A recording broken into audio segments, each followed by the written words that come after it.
Hi விவஸ் எல்லோருக்கும் வணக்கம். இன்றைக்கி சுற்றும்பிழி சுடரேல பிரபாகரன் தான் அபியோட கேஸை எடுத்து நடத்துகிறாருன்னு கருணாகரன் வீட்டில் இருக்கவங்களுக்கு எல்லாருக்குமே தெரிஞ்சிருச்சு. அப்போது பிரபாகரை பயங்கரமாக திட்டுறாங்க. ஸ்வேதா என்ன சொல்கிறாங்கன்னா, என்னுடைய எதிரி அந்த அபிநயாவுக்கு கேஸ் எடுத்து நடத்துகிற பிரபாகரன், நீங்கள் இங்கே எங்களை உளவு பார்க்குறதுக்காக வந்தீங்களா? நாங்கள் ஒரு நாளும் இது மாதிரி நினைக்கவே இல்லை. நீங்கள் இவ்வளோ துரோகியாக இருக்கீங்க அப்படின்னு ஸ்வேதா திட்டுறாங்க. ஸ்வேதாவுடைய அம்மா ஏன் தம்பி அந்த கொலைக்காரிக்காக ஏன் சப்போர்ட் பண்ணி வாதாடி இப்படி பேசுகிறீங்க அப்படின்னு சொல்லிட்டு கேட்குறாங்க. எல்லாருமே உச்சக்கட்ட கோவமாக, உன்னை நம்பி நான் வீட்டுக்குள்ளே விட்டதுக்கு நீ இங்கே ஆராய்ச்சி பண்ணுவியாடா?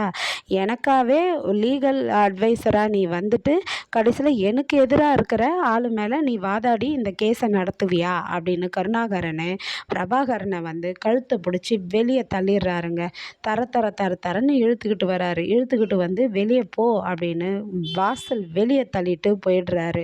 போயிட்ட பிறகு இவர் கம்முன்னு வந்துடுறாரு. அப்புறம் வெற்றி என்ன பண்ணுறாருன்னா, அவர் ஒரு பைக்கில் உட்காந்து பேசிகிட்டு இருக்கும்போது ஒரு பொண்ணு ஒடியாடுறாங்கங்க. சார் என்னை காப்பாற்றுங்க, என்னை துரத்திக்கிட்டு வராங்க, என்னை எதனா பண்ணுறாங்க சார், காப்பாற்றுங்கன்றாங்க. கம்முன்னு வெற்றி அப்படியே பார்த்துக்கிட்டே இருக்கிறாரு. என்ன பண்ணுறதுன்னு அவருக்கு புரியல.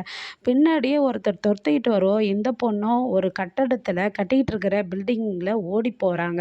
ஓடி போகும்போது அந்த பின்னாடியே அந்த பொண்ணை அந்த ஆளும் தொடர்ந்து ஓடுறாரு. ஓடினதும் பின்னாடி வெற்றியும் போகிறாரு. ஒரு காய்கறி வாங்கிட்டு ஒரு பொம்பளை வரும்போது அவங்கள வெற்றி தள்ளி விட்டு ஓடுறாரு. இதை அபியும் பார்க்குறாங்க. இது என்ன இது அப்படின்னு சொல்லிட்டு பார்க்கும்போது ஓடி போய் அந்த பொண்ணு மாடியில் உச்சி கட்டடத்தில் போய் நின்றுடுது.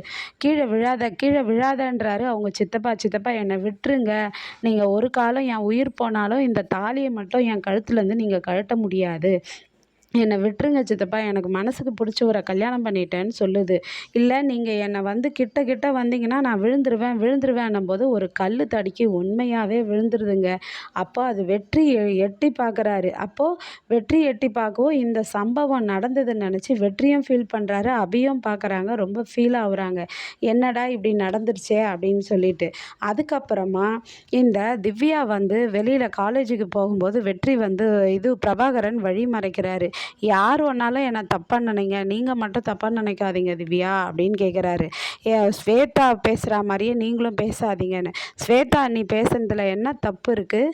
நீங்கள் அந்த அபிநயாவுக்கு இல்லை சப்போர்ட் பண்ணுறீங்க, எங்கள் வீட்டுக்கு ஆனால் நீங்கள் இது மாதிரி துரோகம் பண்ணுவீங்க நான் கொஞ்சம் கூட நினைக்கல, உங்களுடைய சங்காத்தமே வேணாம், என்னை விடுங்க அப்படின்ட்டு போகிறாங்க.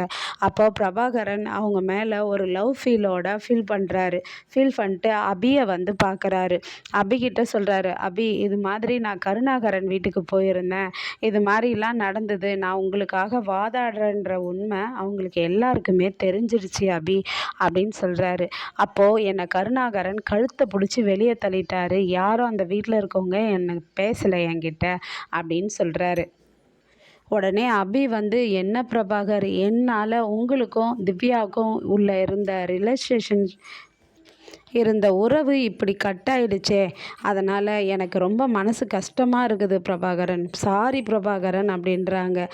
நீங்கள் எனக்காக வாதாட போய் இது மாதிரி அவங்கக்கிட்ட மாட்டிக்கிட்டீங்களே பிரபாகரன் அப்படின்னு சொல்லிட்டு கேட்குறாங்க. அப்படிலாம் இல்லை அபி, நான் உண்மைக்காக எப்பவுமே வாதாடுவேன் அப்படின்னு சொல்லிட்டு பிரபாகரன் சொல்கிறாரு. நாளைக்கு அபி அந்த வெற்றி அந்த பொண்ணை காப்பாற்ற ஓடி வந்தார் இல்லையா, அந்த பொண்ணு கீழே விழுந்துருச்சு.